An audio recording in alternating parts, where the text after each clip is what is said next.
From Estero, Florida, this is a One Extraordinary Marriage show, where being busy is overdone, romancing is fun, and scheduling sex has taken the guesswork out of wondering when you're going to get some. Creators of the 6 Pillars of Intimacy, I'm Tony DiLorenzo, your co-host, along with my beautiful wife, Elisa. From coast to coast and around the world, thank you for joining us. It's time to talk sex, love, and commitment. Give us a call or text us on the Hug Hotline at 858-876-5663, or send us an email to hugs@oneextraordinarymarriage.com. In today's episode, we're talking about how to use small moments as a connection multiplier so the everyday interactions between you and your spouse become more meaningful, intentional, and intimate. There's a quote from Vincent van Gogh that says, "Great things are not done by impulse, but by a series of small things brought together." I just want you to think about that. Like, what are those small actions, even as we're starting this episode, what are those small actions that become great things in your marriage? And, we start every episode of the One Extraordinary Marriage show with a hug. And for those of you that are joining us for the very first time, we are so thrilled that you are listening today. And a hug is really an opportunity for us to celebrate what is happening in the one family, where you and your spouse are being intentional and taking action. And this hug comes from a comment that was on a post in the One Family private Facebook group that just says, "It's an honor and a blessing to be part of the family, the one family." I came across One Extraordinary Marriage a month ago by searching Christian Couples Podcast and immediately started listening to the show. As I listened, I couldn't help but think how much my marriage sounded a lot like yours and Elisa's. To hear about the 6 pillars and really break them down in everyday life with my wife has been quite fascinating. I love it. Yes, and as Elisa said, if you are new here, welcome. We are truly honored and blessed to have you part of the One Family. And if you've been here for a while, if you've been here for months, if you've been here for years, maybe a decade or more, thank you. It truly is a blessing to have you part of the One Family. Yeah, and as Tony said at the top of this episode, we're talking about how to use small moments as a connection multiplier, right? And I'll tell you, as a marriage coach, I know that most couples are not looking to add a whole bunch more to their lives. They don't need to feel like they've got to do a complete overhaul, that every routine has to be, analyzed and reviewed. And it's not, on the other side, it's not just as simple as, hey, go on more dates or get a weekend away, right? Because we are all, so I was talking to some folks yesterday, we are all leading busy, full lives. And this idea of like, oh, I've got to do one more thing can create this space of overwhelm, right? Mm-hmm. Of like, I don't know where I've got the time and the space to do more. And instead of being so focused on the doing more, I just want you to pause at the top of this episode and think, where could we give more intention to what we're already doing? And there's a word, Tony just talked about multiplying at the top. There's another word as well, and that word is amplify. Merriam-Webster defines amplify as to enlarge upon or add detail to increase the strength of or amount of, especially to make louder. And so I want you to be thinking, like, what are those actions, as we're going through today's episode, what are those actions that would enlarge a pillar of intimacy, that would add more detail to one of your pillars of intimacy, to increase the strength of an area of your marriage?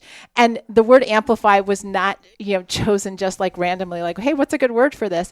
But it actually came out of a conversation that Tony and I were having with those who are training to become 6 Pillars of Intimacy certified coaches.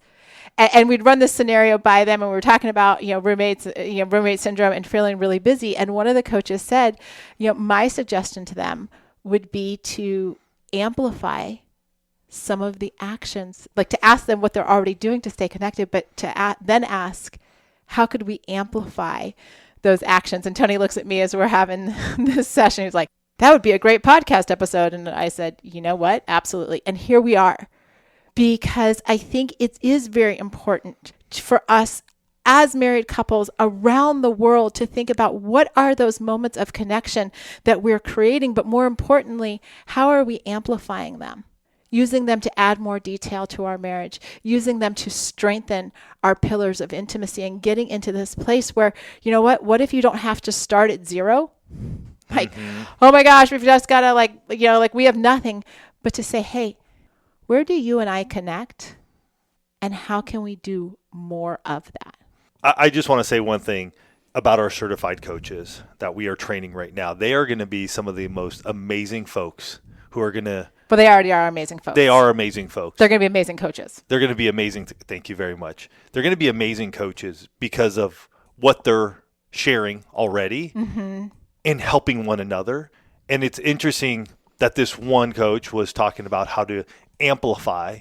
And I think about it in such a way for our marriage, in how Elisa said it. It hit me in a way that we're still learning. And I share that with you because Elisa and I, we've been doing the One Extraordinary Marriage Show 16 and a half years. We've written multiple books. Many of you have read The 6 Pillars of Intimacy, The Secret to an Extraordinary Marriage. If you haven't, go pick it up.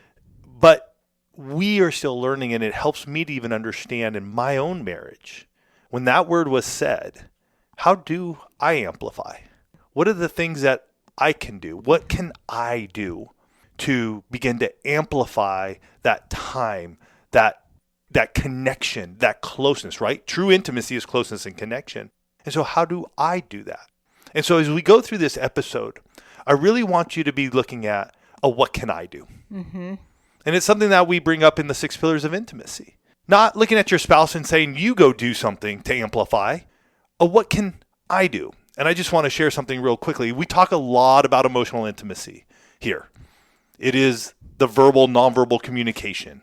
Okay, hold that thought for a second. I actually had a coaching session last night, and the couple sitting across from me, he's like, Elisa, why do I feel like everything comes back to how we talk to one another? And I had to chuckle because you and I had just had this conversation about how many episodes we have that are around emotional intimacy. So sidebar, but it was just, the timing was so perfect. It is. But here's something that I've noticed, even for Elisa and I, and then when this word amplify came out and was said, prior to this even being said, I had realized in our home, Elisa and I tend to sit in our rooms or in different places, and we're trying to talk to each other, or we're trying to exchange information to one another. And that can get a little shifty at times when maybe you're in one area, your spouse is in another area, maybe a video is playing, maybe you're concentrating on work, reading a book, whatever that may be. And so some weeks ago, to amplify our emotional intimacy, I have been making a conscious effort, and I don't know if you've noticed this. Well, finish your thought, and I'll tell you if I've noticed. I think I know where you're going with this. Is that when Elisa says something from her room, or I want to, from her office, or I want to make a comment to her, maybe she didn't say anything to me, but I want to talk to her, I make sure to go find her. And so instead of us screaming from one to one another, I'm trying to be in proximity to her. Why are you laughing? I'm laughing because, one, I have noticed, and two, our daughter, we have a young adult daughter who lives with us. And so she often walks into my office to have a conversation with me because her room is on the second floor. But like the last couple of days, she's been like, why is Dad like always walking into your office? And so I realized, like, I had been picking up on it. I'm like, oh yeah, he totally is walking into my space a whole lot more. But amplifying the action. It's amplifying the action. And I'm just sharing this with Elisa. And had we not done an episode around this, I don't know if I would have even mentioned it. Because it's a what can I do? Yeah, and that's why we always want to be in this place of starting with what's right in front of us, right? Because when we stop amplifying, when we stop multiplying those moments of connection, we can become incredibly efficient spouses, right? We can handle the logistics of life. We aren't seeking out points of connection. We're just getting it done. Right? We've got laundry to do, and we've got bills to pay, and we've got kids to chauffeur around, and we've got parents to go visit, and we've got work to do and church to do and all of this kind of stuff. And we can work ourselves up into a frenzy where it feels like there's no room for connection, where we start getting those statements that show up time and time again. I feel like we're roommates, but we're only talking about the schedules and the bills, or I'm the only one trying, or we don't laugh like we used to, or we're together all the time, but we don't feel connected. That one came up in a coaching session yesterday. Couple sits on a couch, reading, doing their own thing. They go up to bed. They're still reading, doing their own thing. They've spent a lot of time in proximity. But they're not connected. Yeah, and that feels, I think we've experienced that at times in our own marriage. And you can have somebody that you love and cherish so much right beside you, and yet you can feel so lonely in that same spot, in that same moment. And, there's a lot going on. Like, I'm not going to minimize hormones changing and kids growing up and all of that kind of stuff. But it starts to go, okay, are we operating on leftovers, or are we like actively seeking these points of connection? Are we hoping we're going to connect, or are we saying we are going to connect? Are we getting into this place where it's, all about what you need to do, or I can step in and say, what can I do? And I think that's really just such an important, pause right where we're at here going, how many times have we looked at our spouses and said, you need to do X, Y, Z? And it doesn't go over so well, right? Because nobody likes being told what to do.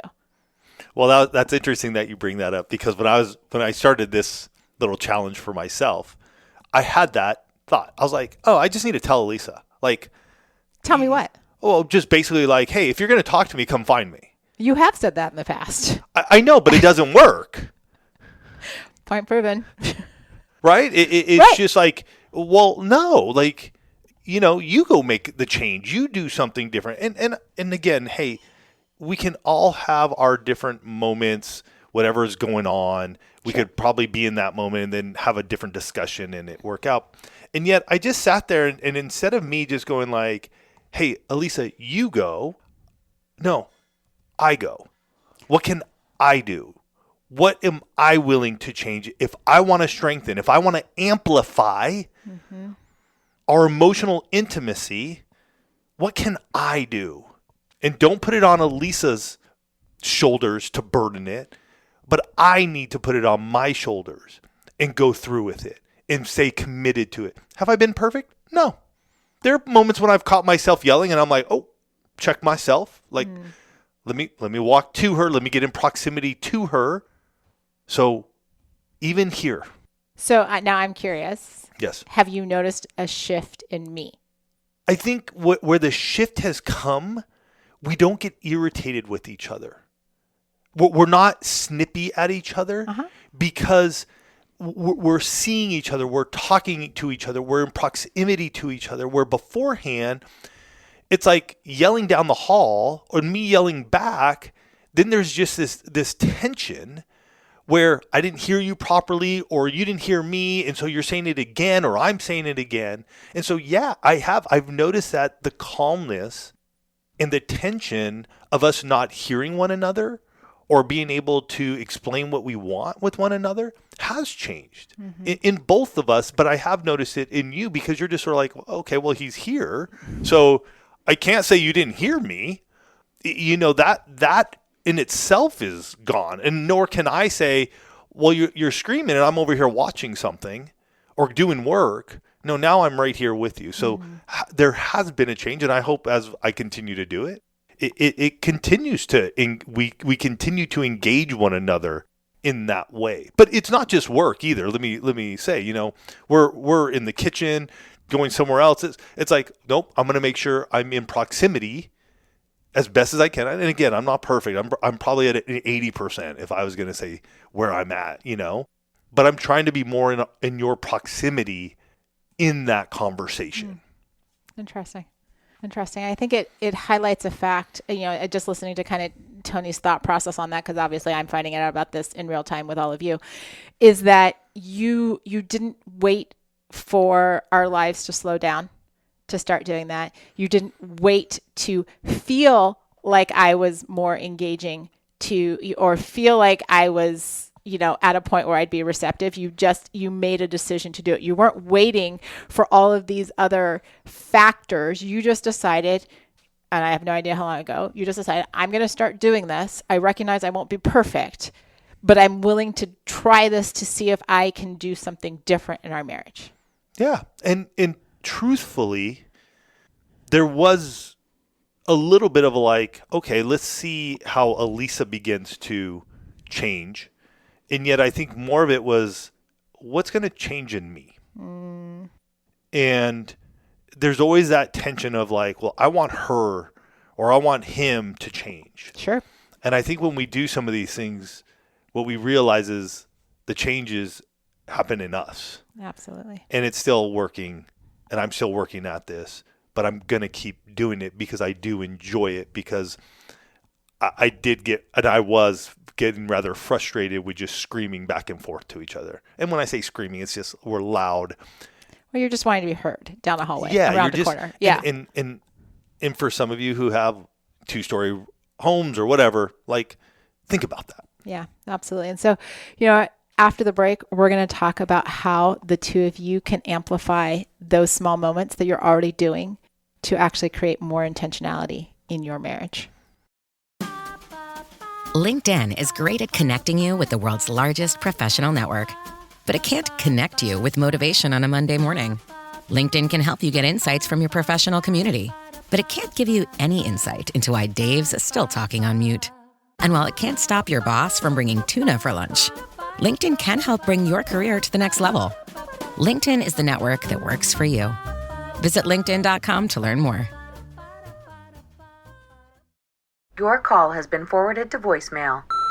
Hi, this is Zoe Deutsch. And Nick Robinson. Our brand new movie, Voicemails for Isabel, is all about those little moments that feel like the universe is looking out. Feeling homesick, then your sister calls. Hearing that perfect song exactly when you need it. Sometimes life rigs things in our favor, like learning about your new favorite rom-com, Voicemails for Isabel. Now playing only on Netflix. We're back. And we've been having this conversation about the power of amplification, of multiplying those small moments that you already do to actually strengthen the pillars of intimacy in your marriage, to come into this place where you're adding more detail and you're enlarging what is already working without having to do this like massive overhaul, clean sweep, toss everything out and start all over again, but really being in this place of going, hey, wait a minute. You know what? And I even encourage you, like, start with, where do we have points of connection? But don't put this question on your spouse and be like, hey, you need to tell me how we're connecting. But I want to challenge each and every one of you. Ask yourself the question, where do we already connect, even if it's brief? And think about your 6 pillars: emotional, physical, financial, spiritual, recreational, and sexual. And don't get into this place where you already, because some of you, the minute I said this, you started minimizing what you're doing. You're like, it's not enough. It's not this, it's not that. And you've already disqualified whatever your first thought was. Stop it. That's the marriage coach in me being a little firm. Stop it. I just want you to think about, where do we connect? Is it, you know what, we have a hug, or we make sure to kiss when we're leaving for work, or you know what, we do sit on the couch together. We might not be engaging, but at least we're already on the couch together. Whatever it might be, we have a weekly finance meeting where we're talking about what's going on. What do you do? And it's okay if right now you think it's not enough, because that's actually a great place to start, because the next thing I want you to do is just add a little more time to what you're already doing.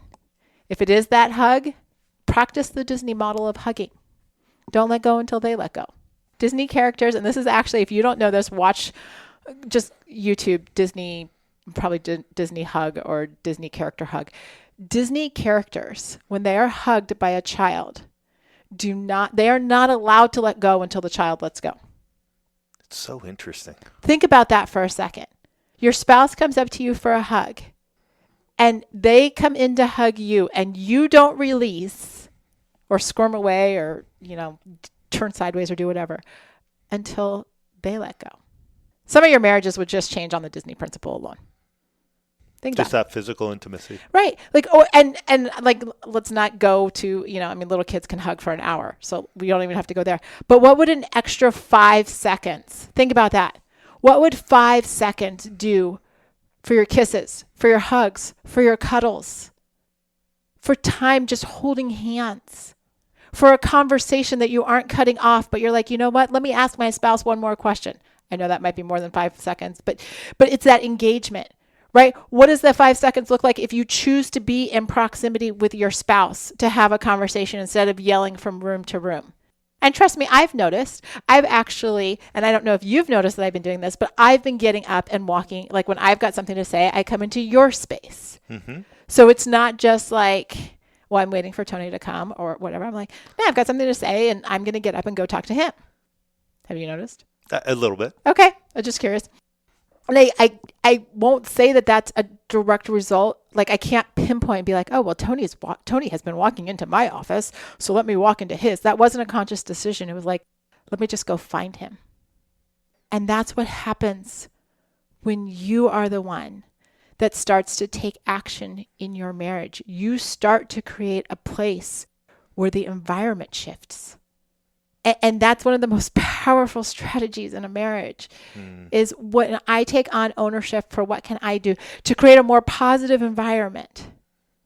You create opportunities for your spouse to respond differently. Not guarantee, but in a lot of cases, that's what happens. So this week you're looking at, where do we have those points of connection? You're adding 5 seconds. You're also thinking through, you know what? Let me just pick one pillar. Right? Tony didn't, with his own example, he didn't say, okay, you know what? I'm going to come into Elisa's office whenever I want to talk to her, and I'm going to hold her hand, and I'm going to say, you know what? I was just thinking about you, so let's pray together. And by the way, I want to ask you one question, and can we also talk about our finances? And at the end of the day, can we also have more sex? Literally in that, I don't know, probably 15 seconds, I just gave you all 6 pillars. He did not do that. He simply said, I'm going to show up, and I'm going to emotionally engage with my wife. One pillar. Pick a pillar. Just one. You would be surprised if you just spent time on one, what could shift. Oh my gosh. And for each of you, that's going to be different. I think about recreational intimacy. So many of you, and we hear this time and time again, it's like we just don't have fun together. We don't do anything together. I would suspect if you have some way that you have had fun together in the past and just made a commitment to amplify that a little bit each week, things begin to shift. How does that look? I don't know. For some of you, and this is just me talking, but you play cards or you play a game together, and one way you could amplify that connection during the time is put your phone on Do Not Disturb. And you don't even need to tell your spouse you're doing it. Just do it. Like, make that so your connection, right, your ability to stay in the moment. What can I do? Doesn't get shifted by looking at your phone. Again, I know it. And there are many studies that talk about all of us on our phones and how long it takes us to re-engage. Typically in work is where they're talking about it, and into the next task or the task we're working on. And I would suspect those are very similar. If we were to try to do a study on that, how long does it take us to re-engage and connect with our spouse after we look at our phone? Playing a card game, playing a board game, doing something fun together. Look at the phone. Disconnect happens. How long does it take us to reconnect? And I would say truly reconnect. That would be a fascinating study. No, because I think we at the surface we're like, why put my phone down? I'm totally re-engaged with you. But it's that lapse in, well, you didn't hear what I was saying, so now I've got to repeat myself, and now I'm irritated, and you're frustrated, and we have and that's what we're saying. Like, just pick one pillar. Mm-hmm. Stay focused on it for whatever your commitment is. If it's a hug, stay focused on the hug. If it's, praying together, stay focused on the prayer, right? And then have a conversation. Maybe it's at the end of the week. Maybe it's in a couple weeks. Maybe it's randomly when you're out for coffee, and just talk about maybe what you've noticed, being the one to take action. Like Tony said, he noticed by his actions that there was less tension in the house. If we had just been out having coffee or doing something, he might have just said, hey, I've noticed that we've been, it's just been like a little calmer between the two of us. He still might not have told me that he did it. It might have just been an observation that we're connecting differently. And I personally feel like we don't have to say everything that we're doing in this way. Absolutely. It came out. I knew it would probably come out in some way, shape, or form. And yet there was no pressure on me to make sure that Elisa knew that this was happening. I think that's the beauty of the marriage relationship. Now, I will say this. You're doing stuff that's disconnecting you. Like, we got to uncover that sort of stuff. This is to strengthen the marriage. And I find that to be one of those places where it's like, let me just see what begins to happen in this moment for Elisa and I. When I began to make a change with none whatsoever expectation on Elisa to reciprocate, to do something different. There was none. I just stepped out in faith and said, all right, Lord, let's do this. I feel like this is an area that I need to connect with Elisa better. This pillar needs to be strengthened. How? And that's what came. And so I started doing it. And it's been some weeks at this point in time. I don't know when I started it, but it's been some weeks that I've been doing this, and I'll continue to do it. I think it highlights the fact that so often in marriage, we want our spouses to take action first. So often in marriage, we wait for them to demonstrate change or to demonstrate that something is different before, we get into that, well, when you, I will. Instead of saying, I will, so that then you can. And just think about that this week, right? Think about what that looks like to be the one to say, essentially, I'm going to go first. I'm going to go first. I'm going to run this experiment. I actually say this to a lot of my coaching clients, and I know the certified coaches are hearing it as well. Like, what does it look like to try something for 7 days? What does it look like to just run an experiment? And it might not go perfectly. You might, be at 80%, like Tony said. Your spouse might not engage because it's something totally different to them, and you might have to go. And I hope you all heard it. Tony said he's been doing this for a few weeks before we even had a conversation about it. But it's stepping into this place of saying, what can I do? What can I do to strengthen my pillars, to enlarge them, and to add more detail to them? At the end of the day, how do I amplify what is working and working well in our marriage? Yeah, and I just want to give a big old shout out to Jess. She's our 6 Pillars of Intimacy certified coach who brought this word to us and to all of the other certified coaches. Thank you. I want to say that. And I want to say thank you to every single one of the certified coaches who are amplifying what we're doing with the 6 Pillars of Intimacy to take it into their community. And if you're a person or a couple who's like, we want to amplify, we want to make a change, we want to make a difference. You've made a difference in our lives. The 6 Pillars have made a difference in our lives. It's now time for us to go do something in our church, in our community. You may be a chaplain, a pastor. Go to oneextraordinarymarriage.com/cert and learn about the 6 Pillars of Intimacy certified coaching program. For those of you who heard this today and said, it's time to amplify, go do it. What's one pillar this week that you can begin to look at and determine, what can I do? What can I do to amplify that pillar, to strengthen it, to enlarge it? And then start to do it with nothing in return, no expectation from your spouse, just knowing that you are creating your extraordinary marriage. We're praying for you. We're pressing in. We're believing for you. We're encouraging you. We know you can do this. So go do it and have an amazing week. Love you guys.